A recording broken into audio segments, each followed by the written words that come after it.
Hello, I'm Nancy Lush from Patient-Centric Solutions. Today we'll be showcasing a record that follows a patient and also user-managed access. Our objective today is to share a big concept in a short video. We'll refer to other technologies that are covered in depth elsewhere. This video focuses on two enabling technologies and a demo of how they work together. There are many vendors who now offer high-level identity and authentication systems which support the NIST standards. We'll be demoing trusted identity and authorization and also user-managed access, which is a glue that binds all of these technologies together. When providers make their data available via the new ONC rule, they want to know that it really is the correct patient accessing their data. They want to know that Betsy really is the Betsy we think she is, and that Bob, and then when Betsy shares her data with Dr. Bob, she wants to know that Dr. Bob is the Dr. Bob she thinks he is. Identity proofing is supported by the NIST IAL2 standard. We also need a high-level multi-factor authentication as identified by the NIST AAL2 standard. The next step is to have multiple facilities share trusted identity providers to enable cross-facility sharing. I'm going to jump ahead now and talk about the transitions of care use case. This is a CMS slide depicting a Medicare/Medicaid patient traveling from facility to facility. So a patient might start under a acute episode of care in the hospital. Eventually, she would be released to a skilled nursing facility, and then later she may move on to a long-term care facility, or she may be released back into the home where she might have an adult daughter or other caregiver providing care, or she may be receiving more home and community-based services. As she moves to each of these facilities, it's critical that the complete record is available to each facility to inform care. Further, CMS requires that certain assessments be done at each facility, typically at a minimum once at admission and again at discharge. Each of these assessments needs to be available at each subsequent location in order to inform care. However, there are many challenges to the current situation. We have poor communication across care providers. Data is often fragmented or missing entirely. Medication discrepancies during transitions of care can lead to adverse events. And often there's increased burden both to provide and access data. Today, there's a lot of reliance on patient recall. This can be very unreliable. Or the patient may be unconscious, and in that case, this option is not available at all. All of this increases patient and family stress. In addition to the increased cost and burden provider burden mentioned above, there are costs relative to adverse events or readmission. And then we have administrative costs. So I'm sure all of you are aware of the disadvantages of siloed data. Well, the identities are siloed as well. This becomes a problem in exchanging data across facilities. With a shared identity provider, the authentication can be shared across systems. This reduces burden both on the healthcare systems and providers.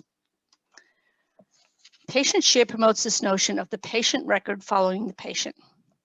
For the transition of care use case, the complete record travels with the patient from one provider to another, accumulating data. Current accurate data is available at each facility informing care. As a contributor to the PASSIO work group, we've demonstrated this model for transitions of care, exchanging clinical data, including care plans and CMS assessments at multiple facilities across the continuum of care. In this user story, a patient is admitted to the hospital. The current HIE information is pulled into the data hub.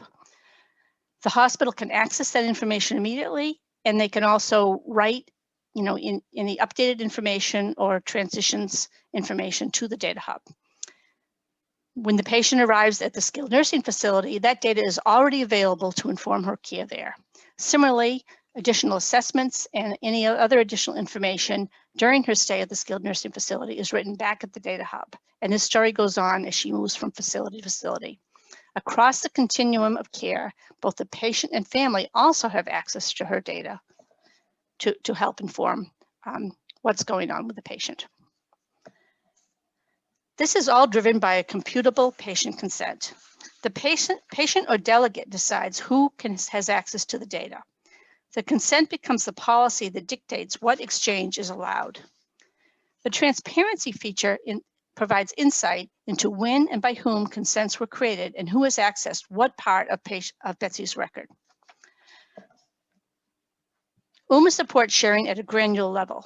Our current implementation shares data at the FHIR resource level and at categories of clinical data. The same technology can be applied to support sharing sensitive data on a granular level as depicted on the right and is implemented in the SAMHSA consent to share solution. UMA is a secret sauce that combines this all together. In our example, we rely on external trusted identity providers, and we already have multiple high-quality vendors who have this in production. We use enterprise-level FHIR APIs, already well-established and proven, and enabled the API to support UMA. The consent server both manages consent and interfaces with the authorization server over the secure UMA2 standard. The authorization server verifies authentication via the trusted identity provider that interacts with the consent server, the FHIR API, and the client to either authorize or deny access. The client is based on a smart client with just a little extra intelligence to pass additional tokens in its request for information. We'd like to change our current transition of care model, which today is fragmented and inconsistent at best. When we put the patient in the center and we allow the data to follow the patient, accurate data is available when needed to inform care. Let's move on to the demo to show how all of this works together.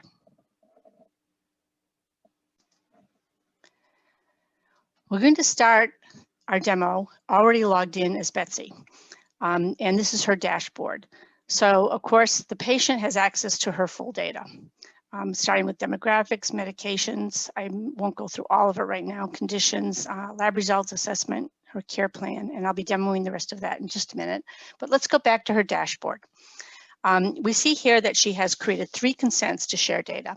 Let's delve into this consent, this first consent, where Betsy has decided to disclose her information to her son, Charles Johnson. In this case, she's chosen to share all of her information and medical record, but she could have just as well shared only specific parts of her data. And had she done only some subset of that data, only that data would be shared via the consent. She has a term which can be changed at any point in time. And of course, the consent can be revoked at any point in time. Additionally, should we have a transparency feature where Betsy can be informed whenever she's created or changed a consent, or if she would have a delegate, that would be recorded as well. In addition to that, it shows complete access to her history, who's accessed what part of the data and who's accessed what part of the data. So now what I'm going to be doing is logging off as Betsy. And we're going to log back in as her son, Charles. In this case, I'd like to demonstrate logging in with ID.me. So this is, in this particular case, her son, Charles, has already been identity proofed. So he's already known to ID.me. So he's going to go ahead and enter his email. And then his password.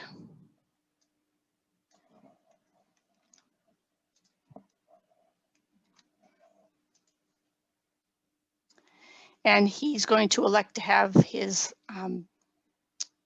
asked to multi-factor authentication sent to him by text. So he's going to continue on here. He receives this code in his text and enters it into this box, continues on, and logging in is just that easy. And now he has access to his mother, Betsy's data. So again, he has access to her full demographics, her list of medications. I won't go through all of this. Betsy has a multiple chronic condition patient, so she has quite a few different conditions. She also has some assessed needs, which comes out of her care plan, which we'll be talking about in just a minute. We have access to her lab results. I'm going to jump down to her care plan. This supports multiple different kinds of care plans, but the particular care plan we'll be talking about today is her long-term care plan, and this is a patient-focused plan. So we talk a little bit about her strengths. It's nice that this plan highlights her personal goals. As an example, Betsy's son is planning to get married soon, and she's very concerned that she won't be able to dance at the upcoming wedding. And so she knows she needs to improve her balance skills, and they've given her exercise to improve those skills and to work on her mobility so that she can actually dance at the wedding. This identifies the various areas that need to be addressed, and these are the activities to meet those needs.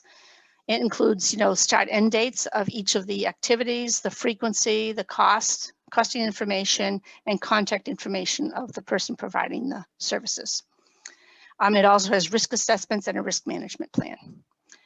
I'd like to also demonstrate, since we're talking about the PASIO transition of care use case, we'd like to talk about assessments. And as I mentioned earlier, the CMS requires that assessments be done at a minimum at admission and discharge at each of these facilities. So we see that we have assessments at the hospital, again at the nursing facility, and again at home health services. We can drill down and see the results of any of those assessments at any point in time. And then we also provide an overview of all of the assessments. So in this particular case, there's, for each point of granularity, we'll look at her ability to roll left and right. When she was admitted to the hospital, she really couldn't do that at all. She needed a lot of assistance. And then her condition increased as she transitioned through care. And we see over here on the right is the trend of how that works. Again, because we have all this information available in FHIR in discrete data elements, we can do a lot of interesting things with this with the data once it's transferred by FHIR. Again, we have similar information for self-care along with a summary record. And we started with the functional assessments, mobility, self-care, prior level of function. And then we have cognitive assessments as well. Where we have the BIMS, PHQ-9. I'll show you the PHQ-9, as probably many of you are aware of what that particular assessment looks like. And any of this information is available as the patient transfers across the care continuum. All right. So all of this is enabled by UMA, where a secure way to exchange patient information. Thank you.